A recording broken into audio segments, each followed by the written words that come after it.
नाशिकमध्ये खड्ड्यांचा प्रश्न दिवसेंदिवस गंभीर होत चाललाय। या खड्ड्यांमुळे आतापर्यंत 5 जणांना आपला जीव गमवावा लागल्याचा आरोप आहे। 3 दिवसांपूर्वी अंबड एमआयडीसी परिसरात खड्ड्यामुळे उद्योजक निलेश कोटकर यांचा मृत्यू झाला। त्यानंतर संतापाची लाट उसळली। मात्र अजून सुद्धा या परिसरातले खड्डे बुजवले नाहीत आणि त्यामुळे व्यापाऱ्यांनी आमरण उपोषण सुरू केलंय। 8 दिवसात खड्डे बुजवले नाही तर मृतांचा अंत्यविधी स्थानिक लोकप्रतिनिधींच्या दारात आणि दशक्रियाविधी महापालिकेच्या गेटवर करण्याचा इशारा आंदोलनकर्त्यांनी दिला आहे। या संदर्भात आंदोलनकर्त्यांशी बातचीत केली आहे आमचे प्रतिनिधी राहुल वाघ यांनी।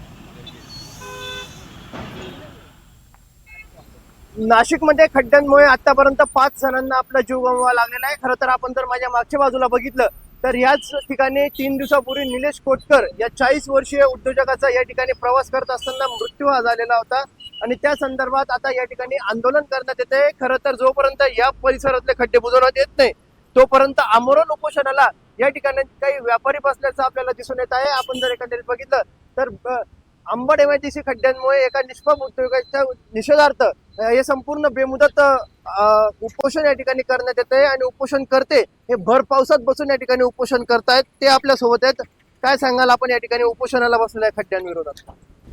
गेल्या अनेक दिवसापासून तुम्ही बघणार नाशिकची पूर्ण वाट लावून टाकलेली या खड्ड्यांमुळे 5 बळी गेलेले आहेत आणि संपूर्ण भ्रष्टाचाराचं कुरण या कुंभमेळ्याच्या नावाखाली चालू आहे। तुम्ही बघा, हा गरवारे ते पपाया नर्सरी रोडचं काम चालू आहे, त्याला फलक सुद्धा लावलेला आहे। हलकावर तुम्ही टाकलं पाहिजे, कंपनीचं नाव का, किती मुदत आहे, किती रकमेचं काम आहे, कोणाला टेंडर भेटले, फक्त तसं काही की जर तुम्ही एवढ्या 8 दिवसात किंवा 15 दिवसात जर खड्ड्यांचं काम पूर्ण केलं नाही आणि त्या दरम्यान जर एखाद्या नागरिकाचा बळी गेला तर तो मृत म्हणजे जी बॉडी आहे आम्ही लोकप्रतिनिधीच्या घरासमोर अंत्यसंस्कार करू आणि त्याचा दशक्रिया विधी हा राजीव गांधी भवनच्या गेटवर राहील। राहुल वाघ, NDTV।